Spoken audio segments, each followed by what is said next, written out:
Bonjour à tous. Notre itinéraire d'anthropologie facile continue avec une question que l'on peut se poser suite aux avancées fulgurantes de la recherche médicale depuis la découverte de l'ADN jusqu'au décryptage du génome humain. Nous avons vu que le corps est sujet de l'âme. Plus précisément, l'âme informe le corps. On peut alors se poser la question de savoir si toute l'information contenue dans l'ADN se substitue à l'âme. En d'autres termes, est-ce que l'ADN remplace l'âme? C'est le docteur Henri Bléau, médecin et chercheur, qui répond pour nous à cette question.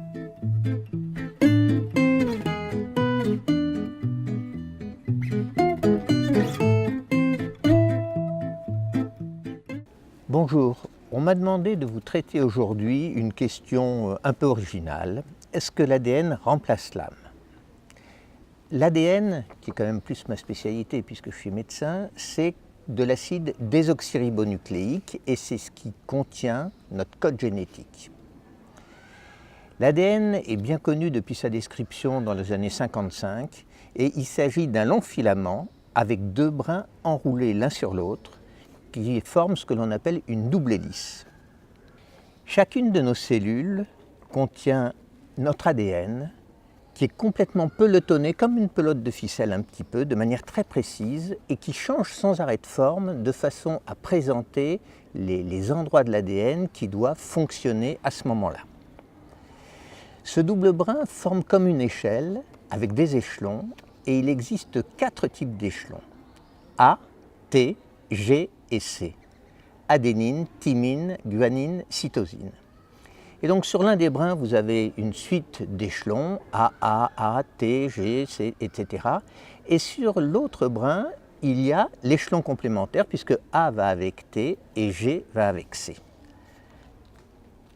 Ce filament est très long puisque le nombre d'échelons de cette échelle, le nombre d'échelons est d'environ 1 mètre dans chaque cellule.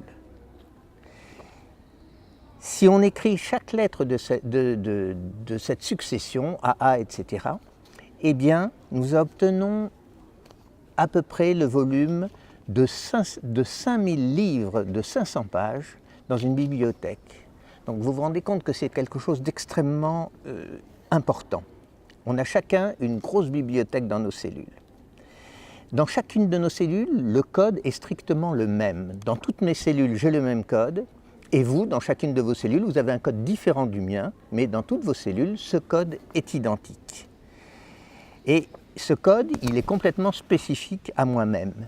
Même si la Terre durait encore 1 milliard d'années, le Soleil doit s'éteindre à peu près dans 1 milliard d'années, même si la Terre durait encore 1 milliard d'années, eh bien,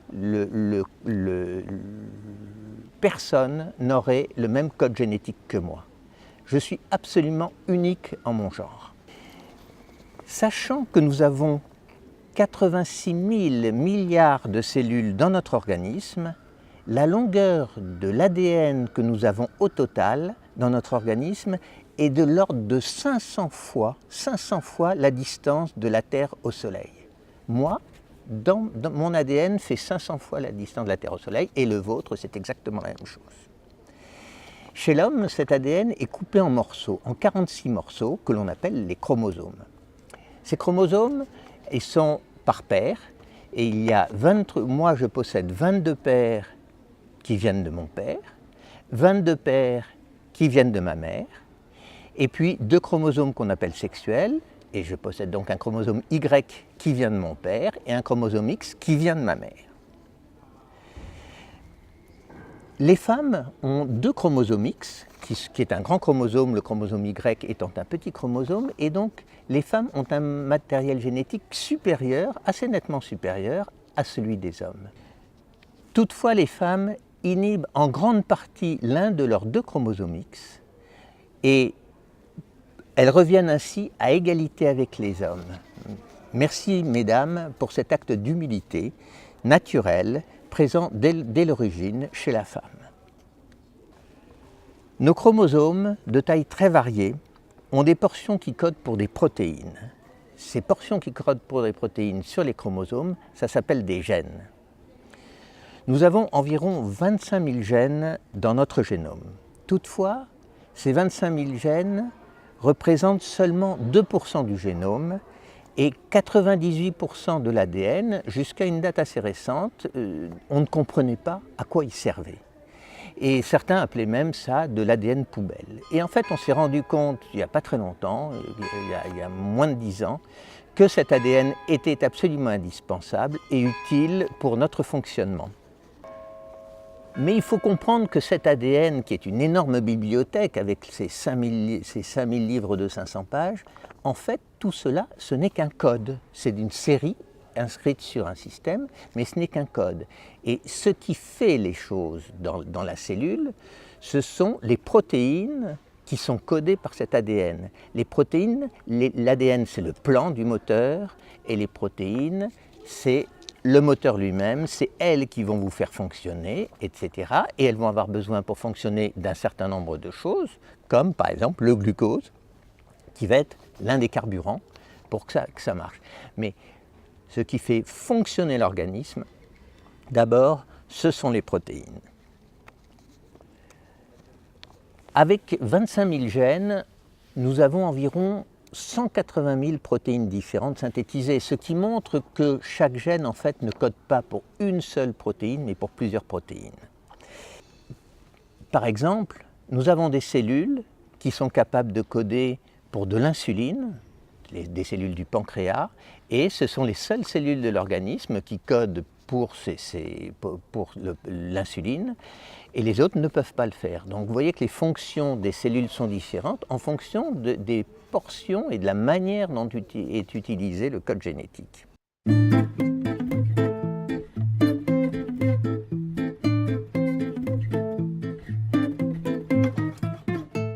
Pour comprendre comment la vie est apparue sur Terre, des scientifiques ont mélangé des corps simples dans des flacons, dans des tubes, dans tout ça, avec de l'eau, des solvants, tout un tas de choses, de l'ammoniac, de l'oxygène, de façon à essayer, en mettant des radiations, des éclairs, des différences de température, de façon à essayer de faire apparaître des molécules organiques, des molécules complexes, et d'essayer d'arriver à faire des cellules vivantes.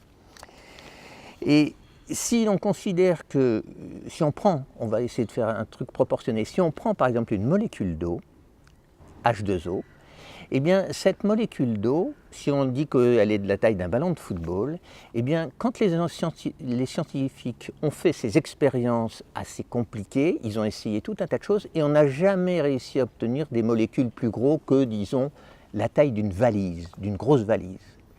Et moi, dans mon organisme, j'ai des protéines dont la taille, j'ai plus de 100 000 protéines dont la taille est de l'ordre du volume de ma cuisine, remplie jusqu'au plafond de ballon. Ça, c'est une petite protéine. Il y a des protéines qui rempliraient tout un appartement. Donc c'est pour vous montrer, il y en a plein. Donc c'est pour vous montrer combien le fait d'ensuite dire c'est le hasard qui a entraîné l'apparition de la vie, des cellules vivantes, c'est quelque chose qui n'est pas très recevable. Bien que la probabilité pour obtenir cette première cellule soit nulle, de l'ordre d'une chance sur des milliards de milliards de milliards de milliards de milliards, et encore je passe quelques milliards, certains donc continuent à attribuer cela au hasard. Alors, on va accepter que ce soit le hasard qui ait fait qu'il y ait eu la conjonction de formation de protéines. Au moins 5000 protéines sont nécessaires pour une bactérie très, très élémentaire. Donc un organisme vivant petit minimum, c'est 5000 protéines. Eh bien, on va dire que c'est le hasard qui a contribué à tout ça. Mais quand le hasard a abouti à cette cellule vivante, mais ça ne sert strictement à rien. Parce que pour qu'il y ait la vie, il faut non seulement qu'il y ait ce fonctionnement des cellules, mais il faut en plus que ces cellules aient une autre fonction qui n'a rien à voir avec l'essence de la vie, qui est la fonction de reproduction. Et il a fallu encore des milliards de milliards de milliards de cellules pour en avoir trouvé une qui, par hasard, se reproduit. Donc vous vous rendez bien compte qu'on est dans un système à affirmer ça sur le plan scientifique, qui n'est pas du tout scientifique, justement. Et il est nécessaire que les scientifiques se remettent à travailler sur ce sujet au lieu de se cacher derrière le paravent du hasard. Alors, pour avancer un petit peu plus et arriver vers l'âme, je voudrais juste vous faire remarquer quelque chose que vous connaissez sans doute, mais dans la Genèse, dans le premier récit de la Genèse, Dieu crée le monde et la terre, Dieu crée 3 fois. Dieu ne crée que 3 fois. Tout le reste, c'est Dieu dit. La parole de Dieu est créatrice, donc Dieu dit que la lumière soit et la lumière fut. Et il ne crée que 3 fois. Dieu créa le ciel et la terre, Dieu créa les grands poissons et tous les animaux vivants, et enfin pour l'homme, Dieu créa l'homme à son image, à l'image de Dieu il le créa, hommes et femmes il les créa. Les 3 grands mystères de notre monde scientifique sont ici présents.